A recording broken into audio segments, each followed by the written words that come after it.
Okay, welcome back to the channel, and today we are again in the 90s F1 car, or the 90s F1 car should I say. We're going to race them at Interlagos, and I'm in Alain Prost's 1990 Ferrari, driven by himself and Nigel Mansell during the 1990 season, where they were blown away pretty much by Ayrton Senna and the McLaren. I think 1990 was it 91? No, 1990 was what I think when Senna took him out to win in Japan. He took him out at the first corner in order to win. Sorry about that with the gears, but yeah, we're in the V12. I mean, just listen to it. It's an absolute symphony. Again, we're in a race with V8s, V10s, V12s, the lot. Incredible. And as you can see, we're passing, and we're with an array of cars that we're in an incredible era. For me, I always say the 90s was the best era in Formula 1. It's hard to kind of look past that. Nobody dominated. It was such an open series. Oh, just avoiding the spinning 1991 Jordan there. The AI is quite aggressive on this. We're on Rfactor 2, of course. Yes. Trying to make up places now. So top 5, I'd be happy with 5th actually in this. Because it's 5th or 6th, sorry, either one of them. Because that back in 90s F1, that was a point. Not like now where they gift them away for 10th, you know. You had to really work for it. I think I explained that in the last 90s F1 car video. But yes, here we go. And we got the V12 power now. That's going to really help us on the straights. But that, and I thought it'd be more awkward in the corners, but it's actually not. Alain Prost actually stated that it was one of the best handling cars of that era.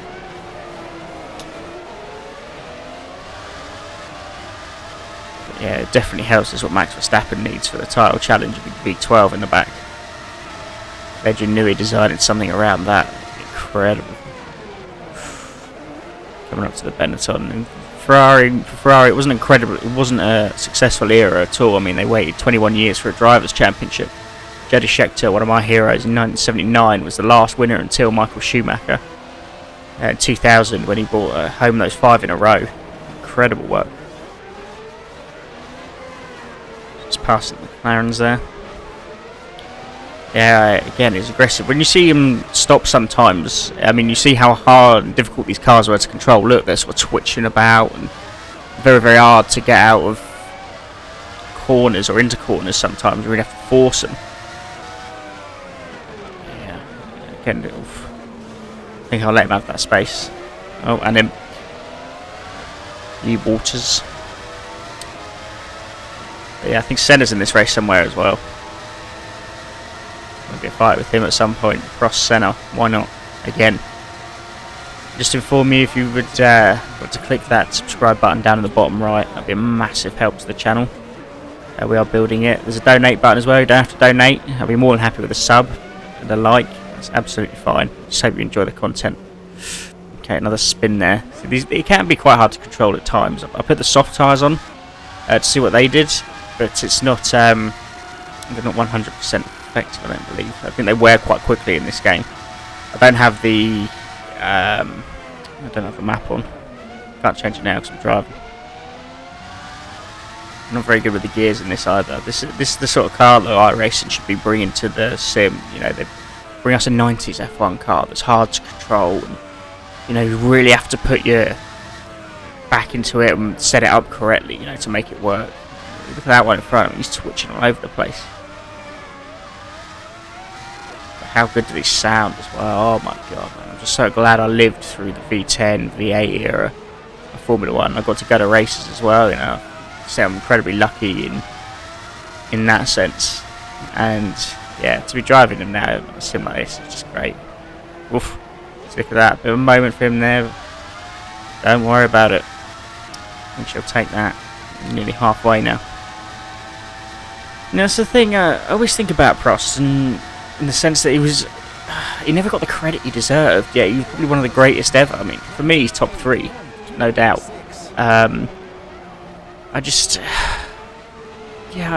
because of the beef with Senna. I mean, everybody sided with Senna, sort of thing.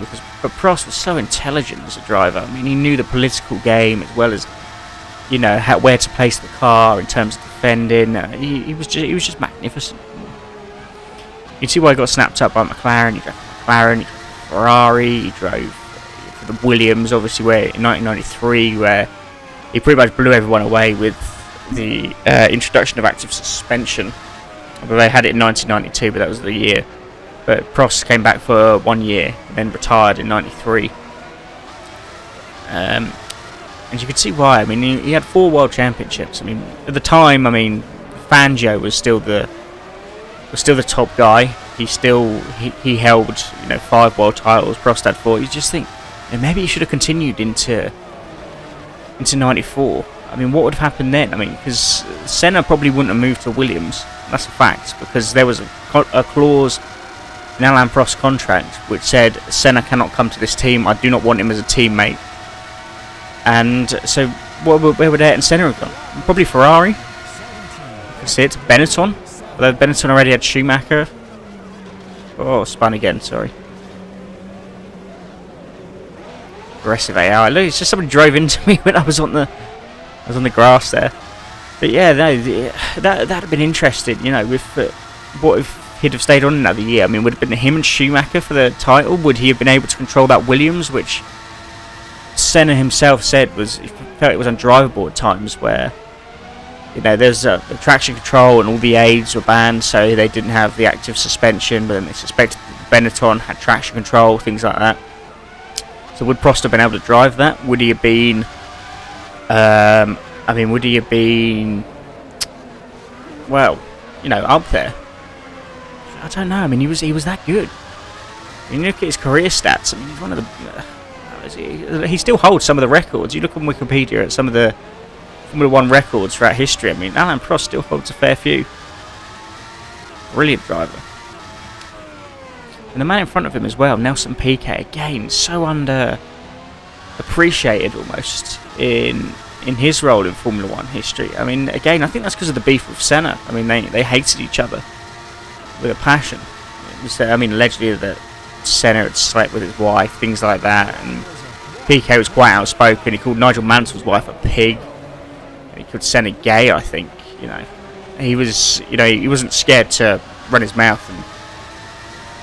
and say what he thought.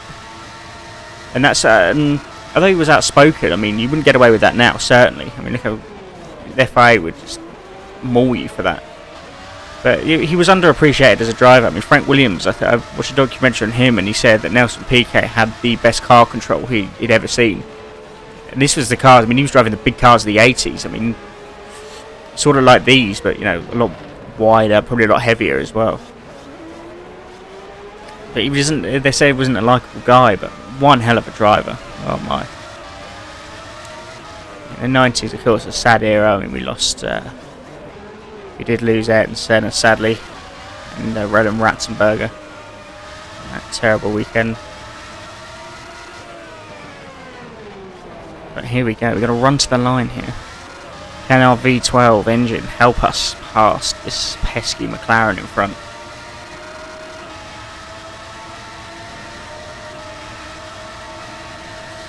There we go.